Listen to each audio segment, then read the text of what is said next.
Welcome to Bishop Academy online classes. Dear student, today I am going to start a new chapter, source document.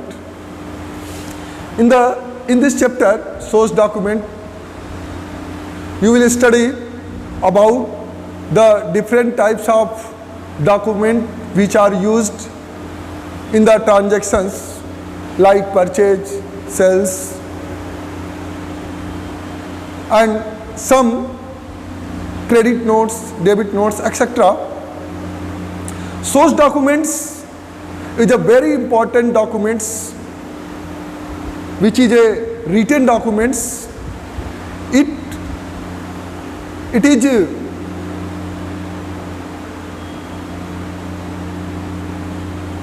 kept for evidence, for future incidents, for future requirement, for each business organization. ये एक paper trial होता है. जैसे हम कोई काम करते हैं तो उसका एक अपने पास एविडेंस रखते हैं. आप कुछ परचेज करते हैं, कैश मेमो परचेज करते हैं, एक कैश मेमो लेते हैं, या फिर आप क्रेडिट भी परचेज करते हैं तो भी एक बिल अपने पास रखते हैं. तो इस तरह का एक एविडेंस होता है कि आपने इतने का परचेज किया या इतने का सेल्स किया, या इन फ्यूचर आप कोई किसी पर्सन से इतना अमाउंट रिसीव होना है.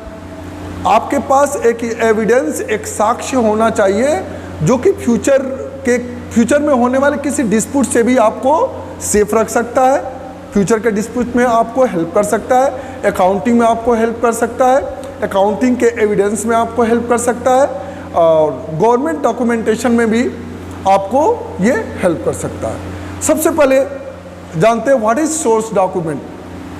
Dear student, source document are the evidence of business transaction which provide information about the nature of transaction, the date, the amount and the parties involved in it. source document क्या होता है? एक evidence होता है business transaction का कि आपने कौन सा transaction क्या किया है, किस nature का transaction है. means to say purchase transaction है, sales transaction है, credit transaction है, cash transaction है, और किस डेट को ये ट्रांजैक्शन हुआ, कितने अमाउंट का ये ट्रांजैक्शन हुआ है. ये एक क्या होता है? सोर्स डॉक्यूमेंट होता है. Transactions are recorded in the books of account when they actually take place and are duly supported by source document. और इस ट्रांजैक्शंस को हम इसी सोर्स डॉक्यूमेंट के हेल्प से हम क्या करते हैं? रिकॉर्ड करते हैं अपने अकाउंटिंग बुक में. According to the verifiable objective principles of accounting, each transaction recorded in the books of accounting should have adequate proof of supporting. हम अकाउंटिंग का प्रिंसिपल का ये सबसे इम्पॉर्टेंट ऑब्जेक्टिव है कि आप जो भी अकाउंटिंग में ट्रांजैक्शन को रिकॉर्ड करेंगे उसका एक आप प्रूफ अपने पास रखेंगे कि आपने जो ट्रांजैक्शंस की एंट्री की है अपने अकाउंटिंग बुक में, उसका एक आपके पास प्रूफ है. It's a proof of transactions which is used in future requirement. The following are the most common source document which are used in the business transactions. First document की बात करेंगे cash memo. Cash memo is genuine चीज़ है. आप कहीं purchase करते हैं तो कहते हैं भैया मुझे एक बिल दे दीजिए, मुझे एक कैश मेमो दे दीजिए. आप कैश पेड करते हैं तो वो आपको क्या करता है? एक कैश मेमो दे देता है और कहता है कि ये लीजिए, आपका इतने का सामान आपने लिया है, ये इतने अमाउंट का बिल आपको बना करके दे देता है. क्यों आप उससे बिल लेते हैं? ताकि कभी अगर इसको मुझे उसको रिटर्न करना पड़े तो हमारे पास एक एविडेंस रहेगा कि हमने आप ही के दुकान से या आप ही के इस कंपनी से मैंने ये चीज़ परचेज किया है. और उसी डॉक्यूमेंट के बेस पर ही आप उस पर क्लेम भी कर सकते हैं, उसके सर्विसेज के लिए क्लेम कर सकते हैं, उस कंपनी पर क्लेम कर सकते हैं, उस प्रोडक्ट के पर क्लेम कर सकते हैं. ये आपका डॉक्यूमेंट्स होता है source document. When a trader sells goods for cash, जब कोई व्यापारी आपको कैश में गुड्स सेल्स करता है. आप जस्ट कहने का मतलब, आप जब किसी दुकान से अगर कैश परचेज करते हैं, पैसा देके कोई सामान खरीदते हैं तो वो कहते हैं सेल्स गुड्स फॉर कैश, और he gives the purchaser A cash memo. और क्या करता है? वो जो खरीदता है उसको क्या करता है? एक कैश मेमो दे देता है. When he buys goods for cash, he receive a cash memo details regarding of the items, कितने आइटम्स परचेज किया, कौन सा आइटम परचेज किया, कितनी क्वांटिटी में परचेज किया, कितना रेट है पर आइटम और टोटल अमाउंट कितना है जितना जो कि उसने पेड किया है उस गुड्स के लिए। तो ये क्या होता है, जो कैश मेमो होता है उस पर पर्टिकुलर डेट लिखा होता है और जिस भी बिजनेस इंस्टीट्यूशन से आप परचेज करते हैं, दुकान से परचेज करते हैं, किसी अदर संस्था से परचेज करते हैं, तो उसका नेम होता है, डिटेल्स होता है और सिग्नेचरी भी होता है उसमें। तो एक ये रिटन डॉक्यूमेंट्स होता है। एक cash memo is the most basic and one of the most important document that serve as a proof of purchase made and sales generated for cash.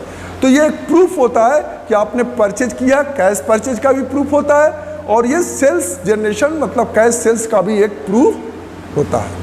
तो आप समझ गए होंगे ये, आप इसको प्रॉपरली अपने फेयर कॉपी में इसका नोट्स बनाएंगे और जो भी इसका मैं इस एक स्पेसमेन भी बना रहा हूँ उसको आप स्पेसमेन भी बनाएंगे। देखिए ये स्पेसमेन है कैश मेमो का, देखिए इस specimen mark of cash memo is given below. देखिए कैश मेमो का स्पेसमेन है, फॉर्मेट है, जिसमें देखिए इसमें डेट लिखा हुआ है, कैश मेमो ये संस्था का नाम है जिस संस्था से आपने परचेज किया, एड्रेस है, GSTIN है, ठीक है।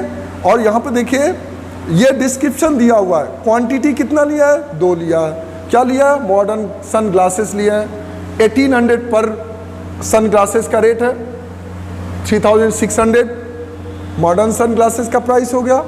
Modern fashion sun glasses 1 piece लिया गया है, 1200 पर पीस है, 1200 किया गया, टोटल 4800।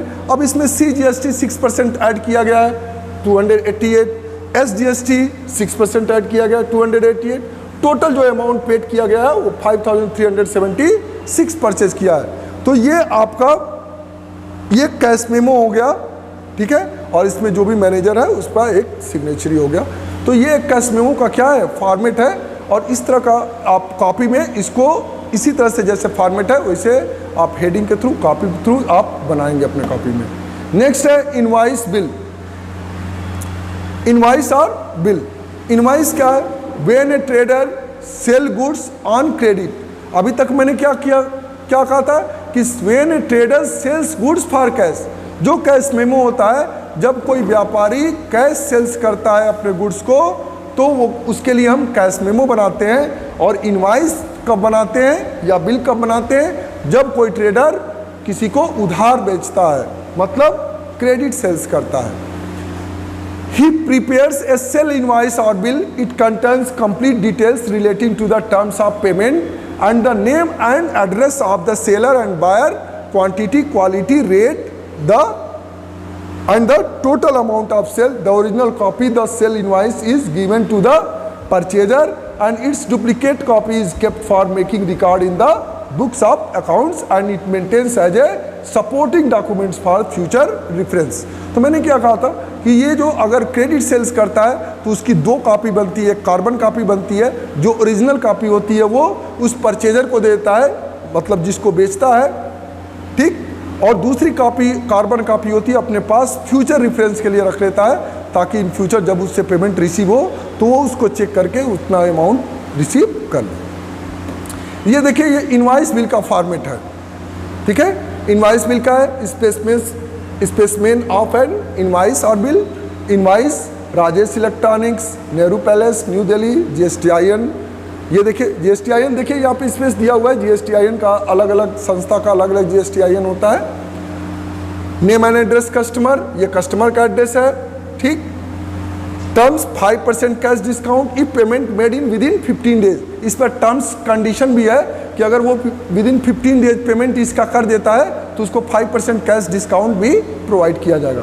ये डिस्क्रिप्शन है गुड्स का, ठीक है। तो इस तरह से आपका जो होता है वो आपके लिए इनवॉइस बिल होता है जब क्रेडिट सेल्स करते हैं, जब उधार बेचते हैं किसी को। इसमें देखिए एक लिखा है E&OE। इसका मीन्स होता है कि errors and omission accepted. In other words, if there is any error in the invoice, the same shall be adjusted accordingly. अगर इसमें किसी प्रकार की कोई अगर गलती है तो उसको ऐसे ही इसको एडजस्ट किया जाएगा, ठीक है। तो ये आपका इनवॉइस बिल हो गया।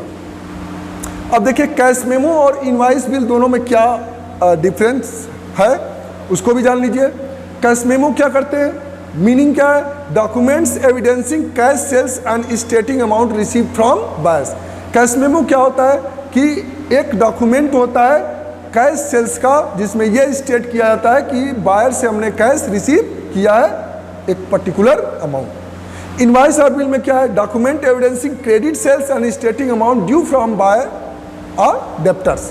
मतलब ये क्या एविडेंस होता है जिसको मैंने क्रेडिट सेल्स किया है वो उससे इतना पैसा ड्यू है और उसे इन फ्यूचर मुझे रिसीव होना है। पर्पज क्या है, issued in case of cash transaction buy और सेल। इसको खरीदना या बेचने के समय में ही कैश मेमो दिया जाता है जब कैश ट्रांजेक्शन हो रहा हो। ये issued in case of credit transaction buy और सेल, खरीदना या बेचना जब क्रेडिट ट्रांजेक्शन हो तो इनवॉइस और बिल ड्रॉ किया जाता है। प्रूफ क्या है, evidence cash sales and cash receive. ये कैश रिसीव और कैश सेल्स का प्रूफ होता है।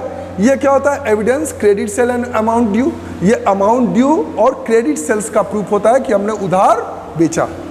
नेक्स्ट ये रिलेशन क्या है, establishes no relation between buyer and seller. जब आप कैश परचेज करते हैं किसी दुकान से तो कोई रिलेशन नहीं बनता है। कारण है आपने कैश उसको पेड कर दिया, सामान खरीद लाया, there is no relation between the buyer and sellers. But in case of credit sales invoice bill, इसमें एक क्या होता है, रिलेशन हो जाता है। और उस रिलेशन के केस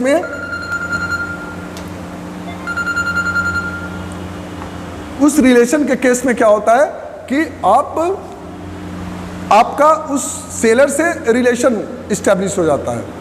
जब सेलर से रिलेशनशिप इस्टेब्लिश होता है तो इसका मतलब कैसे रिलेशन होता है कि आपका उससे फ्यूचर में कांटेक्ट होना है। आप उससे उधार परचेज किए हैं तो आप उसको पेड करने जाएंगे, आपका नाम उसको मालूम होगा, आपको भी मालूम होगा कि मैंने किस दुकान से उधार परचेज किया है। तो ये क्या होता है, ये एक रिलेशनशिप बन जाता है।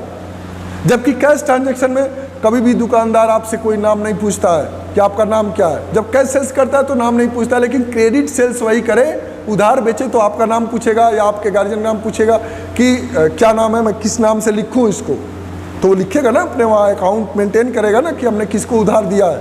लेकिन वही कैश सेल्स करेगा तो उसके लिए कोई प्रूफ नहीं रखेगा। तो एक रिलेशनशिप बन जाता है जब आप क्रेडिट सेल्स या परचेज करते हैं।